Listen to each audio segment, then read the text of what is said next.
on se retrouve aujourd'hui pour la suite de cette vidéo dans mes carnets de tarot. Ici pour vous présenter tous les carnets que j'utilise pour étudier un jeu en particulier. J'en ai ici 4.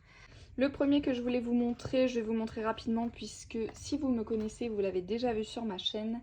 C'est le portfolio que Mélodie Miroir m'a confectionné, qui est toujours aussi beau, donc je vous le remontre quand même. Et qu'elle m'a fait exprès pour étudier mon Forest of Enchantment Tarot.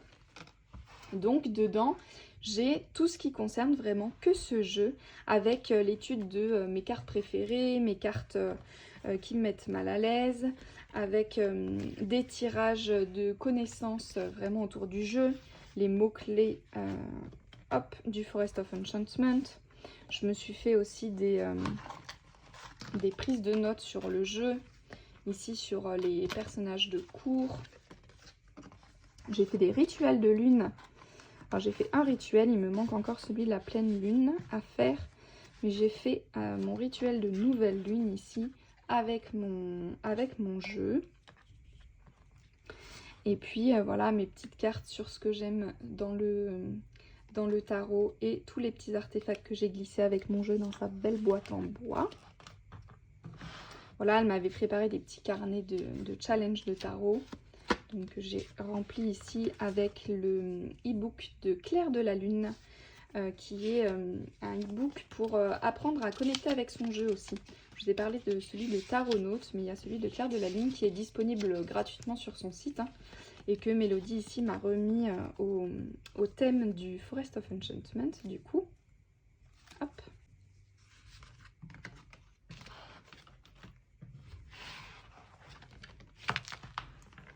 Hop, on a aussi ici la belle carte de Émilie qu'elle m'a envoyée. J'adore son format qui est rond. Ici, je me suis fait un petit challenge visuel de toutes mes cartes préférées du jeu que j'ai essayé de représenter ici en mini collage. J'ai adoré faire ça, c'était vraiment fun.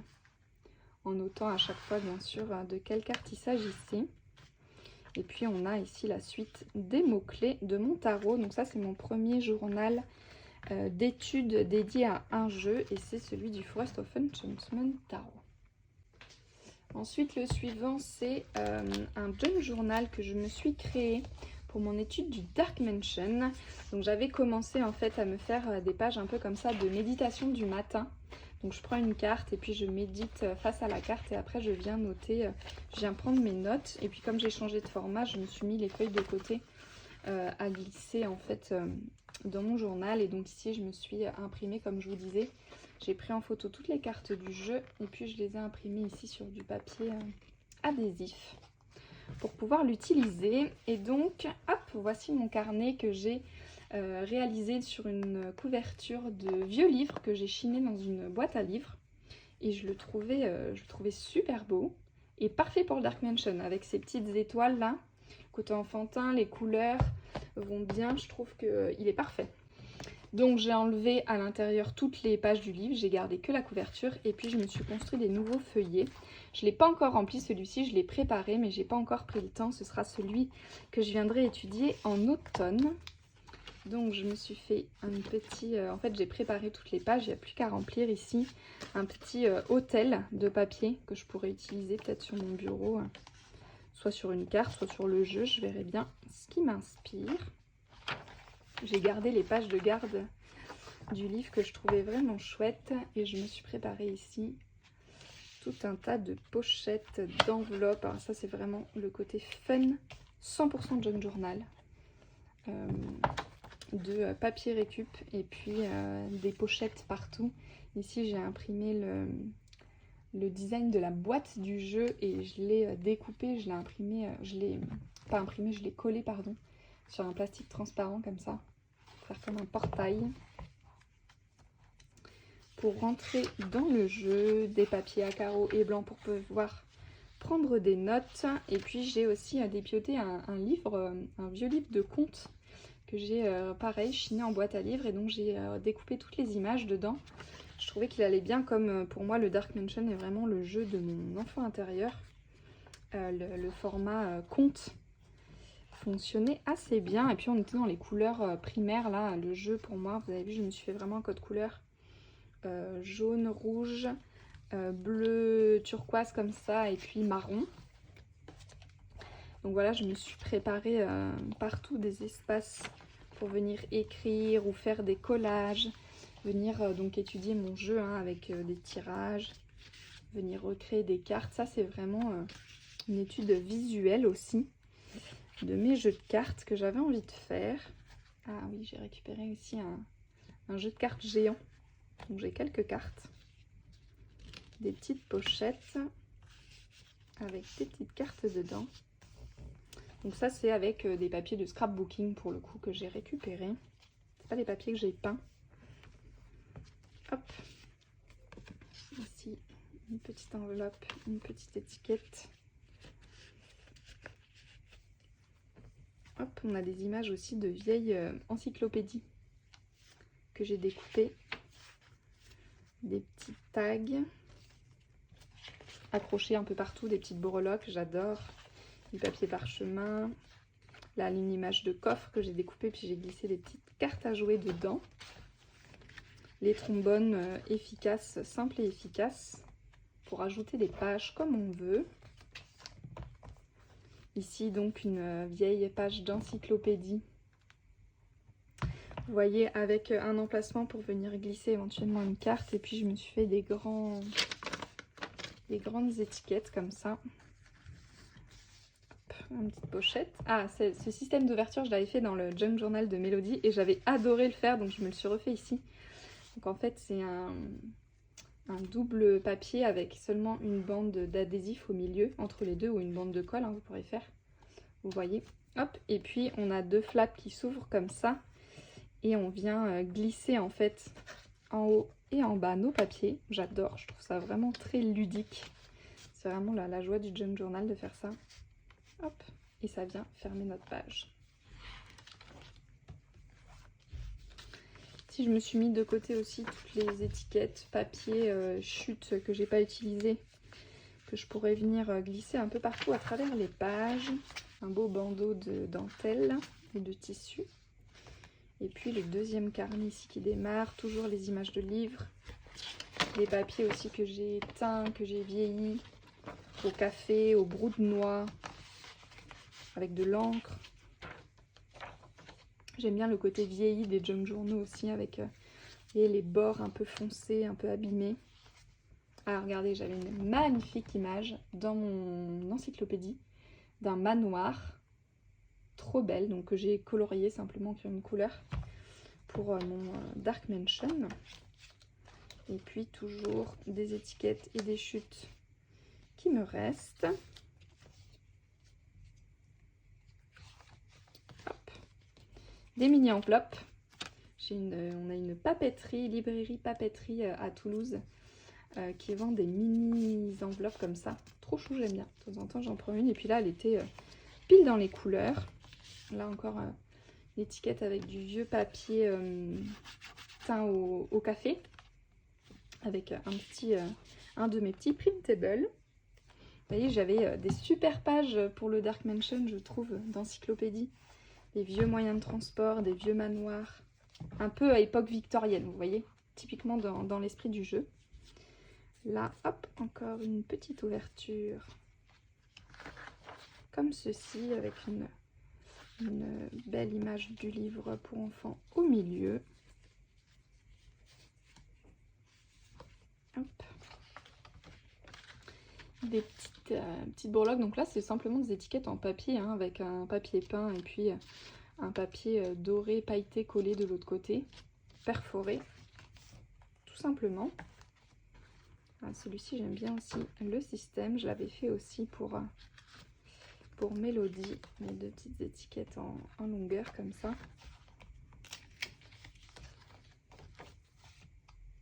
De temps en temps, j'ai réutilisé les pages du livre d'origine. Vous voyez celle-ci, magnifique. Magnifique illustration. Ah, et là, c'est un feuillet qu'on vient hop, glisser dans le petit bandeau comme ça. Et puis qu'on vient replier de chaque côté.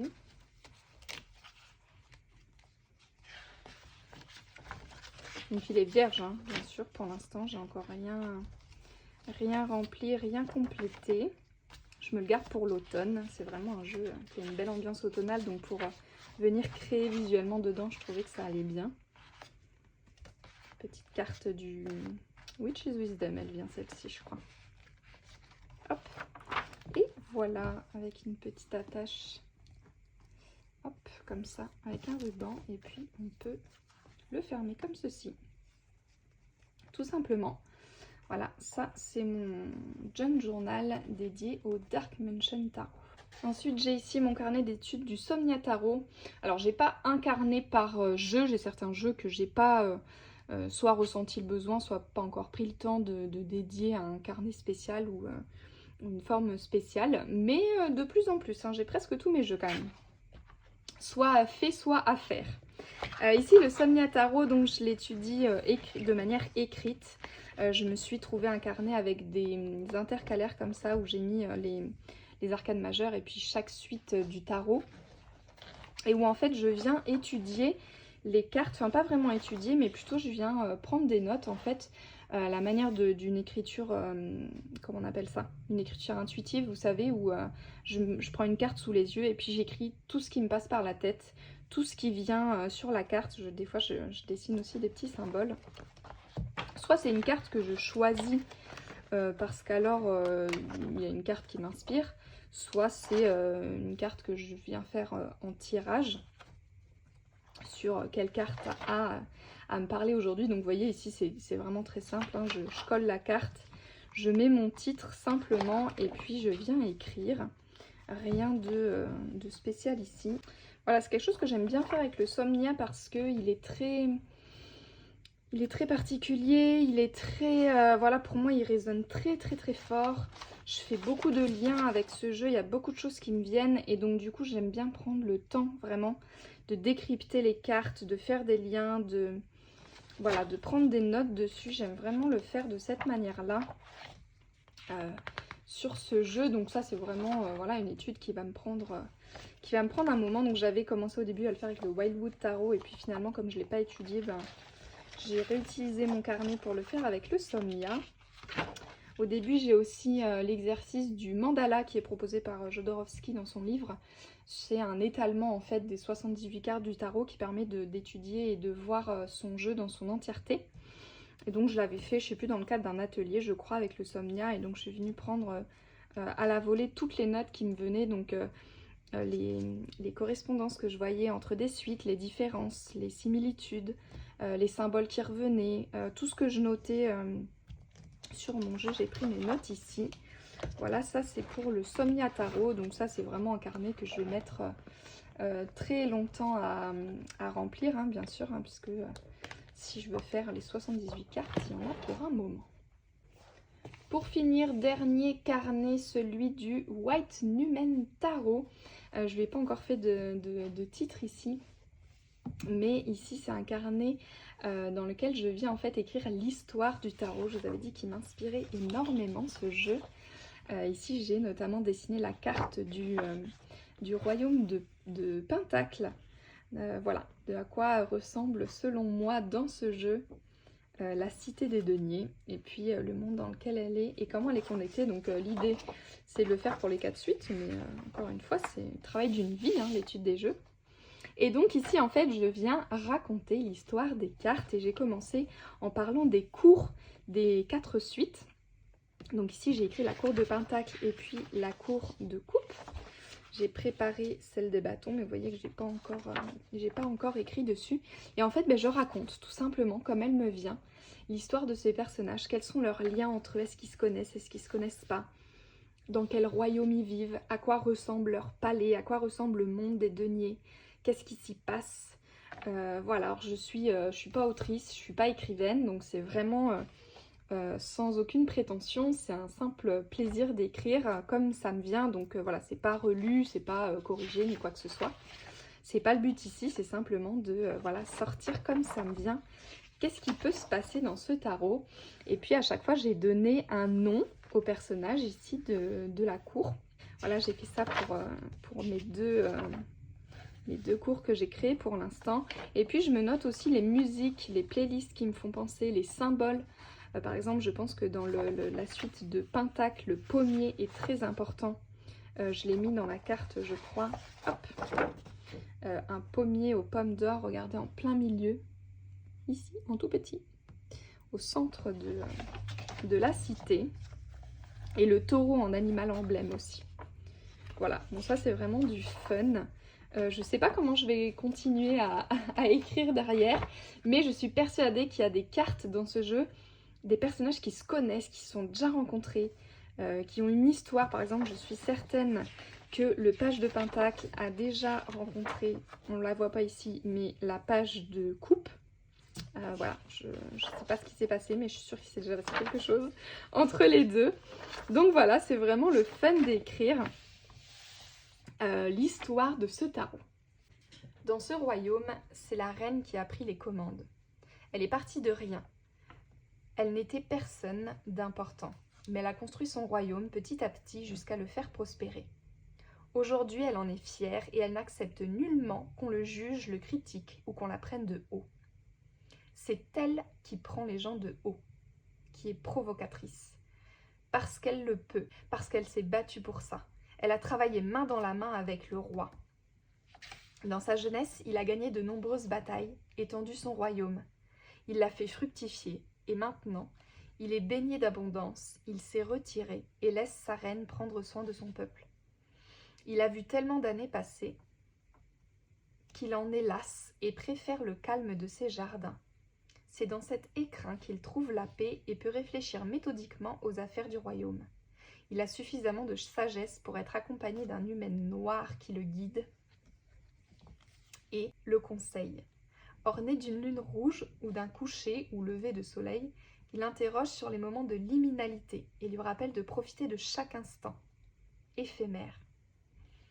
Quand on a accompli tous les grands projets de sa vie, il ne reste qu'à en savourer chaque instant précieux. Il ne parade pas avec tous les attributs royaux, il est plus humble, plus simple. Seul son denier rappelle toute sa richesse, qu'il a accumulée comme un talisman. Peut-être son premier penny, souvenir de ses débuts, pour ne pas oublier tout le chemin parcouru. Une âme fatiguée de toutes ses responsabilités, enviée par les autres, personnellement épuisée, de toutes les courbettes et autres marques d'admiration. Il y a bien trop longtemps qu'il n'accorde plus d'importance à ces petits jeux superficiels. Il sait qu'il faut de la force, du calme, de la générosité et du courage pour occuper son poste. La reine n'a pas autant d'expérience et montre plus de vanité. J'ai fait une référence de pop culture. Mais peut-être est-ce notre propre envie et admiration quand nous la regardons, le reflet du confort et de l'abondance dont nous rêvons. Pourtant, elle arbore avec beaucoup moins de discrétion que son roi les symboles de richesse. Elle prend cependant soin de son peuple. Elle utilise ses talents de guérisseuse à bon escient. Les étoiles de son manteau montrent son lien avec leur divinité, comme porte-parole directe de leurs prières. Néanmoins, elle est plus connectée à la terre et à la nature dont elle est entourée. Une pomme coupée transversalement laisse apparaître un pentacle. Oui, si on coupe une pomme dans le sens horizontal, au centre, on a un pentacle, symbole de magie, de fertilité et d'abondance. Le verger comme un Éden, protégé du royaume, peut-être avec un pommier d'or, comme celui d'Héra, symbole de tentation. Dans le royaume de Pentacle, elle embaume plutôt les cuisines de sa bonne odeur sous forme de tarte au monde célébré Maybonne. Leur fille, donc pour moi la cavalière et la fille du roi et de la reine, est bien plus téméraire et bien plus curieuse encore de découvrir les moindres recoins du royaume et en effleurer les confins. Quand ses parents ne sortent que très peu du palais, elle veut tout le temps découvrir, très connectée à son environnement. Elle est toujours en quête d'aventure. Elle aime prendre le temps de le faire, perchée sur le dos de son taureau blanc. Compagnon de toutes ses explorations, il lui rappelle la patience et la persévérance. Ancrée, profondément enracinée dans la terre, sa terre, celle de son peuple, de ses ancêtres. c'est le numen blanc qui l'accompagne, aligné avec son élément, la lune et le soleil. Humble, elle est proche du peuple et aime aller en ville, passant inaperçue. Petit côté Jasmine. Ainsi, elle voit tout sans être vue. Elle déambule dans les rues, observe les gens, les costumes, les habitudes. Son taureau blanc est orné d'un magnifique et rare tapis rouge terre. Son père le lui a rapporté, dit-il, de son pays d'origine. Ah oui, pour moi, le roi de denier vient du royaume des bâtons. Avant qu'il ne vienne conquérir ces terres, ce sont les seuls du royaume à en porter. Ici, la terre est brune et se tapisse d'herbes vertes au printemps. Un lien très fort unit le père et la fille. Oui, vous voyez, c'est les deux seuls qui ont du rouge sur la carte. Pour moi, il y avait une histoire derrière. Ainsi, c'est la première à avoir aperçu le nouveau venu, cet homme mystérieux dont tout le monde parle aux abords de la cité. Inconnu, il dit venir des confins du monde et en avoir exploré tous les royaumes. Que vient-il faire ici? Personne ne le sait. Le sait-il lui-même? Il porte des vêtements blancs, tissés dans une matière que l'on ne connaît pas ici. Tout semble mystérieux chez lui, jusqu'à ses yeux masqués sous son grand chapeau. Pourtant, la cavalière l'a observé, et il semble étrangement à l'aise ici. Comme s'il connaissait cette ville, ses habitants, leurs coutumes. Il apporte avec lui tout un tas d'herbes ramassées au cours de ses voyages. Il semble toutes les connaître, ainsi que leurs propriétés, et les échange contre tout ce qui lui manque. Elle l'a aperçu briller sous sa veste, blanche. Elle l'a de suite reconnu, un pentacle d'or, symbole de son royaume. Mais seuls les membres du royaume de denier en possèdent. Qui est-il? Quel est cet étrange symbole qu'il porte autour du cou? Dans l'encolure de sa chemise, on peut voir le motif en étoile, le même que celui de la reine, le symbole des dieux. Entre parenthèses, je suis sûre qu'il a été l'amant du page de coupe, de la page de coupe. Il a un côté attirant, un charme étranger. Une chose est sûre, il sait où il va. Il fait pas du tout page pour moi, mais il fait bien trop sûr de lui pour être un page. Mais soit. Le royaume de denier est luxuriant, construit autour d'une cité principale qui entoure le palais.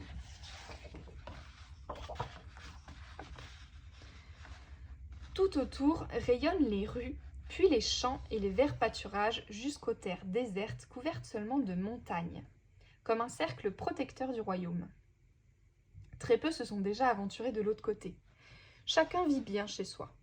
Un petit côté comté et hobbit, les deniers, hein, pour moi. On trouve de nombreux jardins luxuriants, des vergers foisonnants.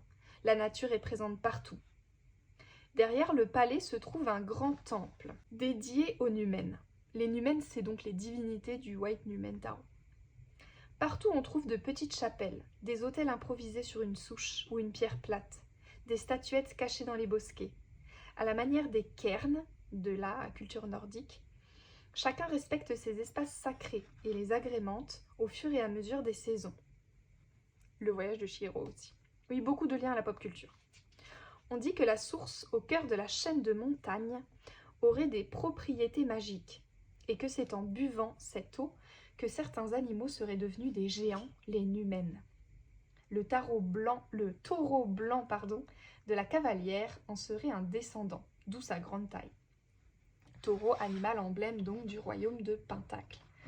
J'ai déjà en tête aussi que les cités sont reliées, à savoir cette source-là qui viendrait potentiellement du royaume des coupes. Voilà, j'avais envie de vous lire ici l'extrait de la cour de Pentacle. Et puis peut-être, si vous êtes curieux, je vous raconterai à l'occasion d'une prochaine vidéo la cour de coupe et toutes celles qui s'en suivront. Voilà, j'espère que cette vidéo sur tous mes carnets de tarot vous aura inspiré à créer avec votre tarot, à étudier vos jeux de toutes les manières qui soient, que ce soit en écrivant, en faisant des tirages, en créant, en redessinant vos cartes. Il n'y a pas de limite, faites-vous plaisir et je vous dis à bientôt dans la prochaine vidéo.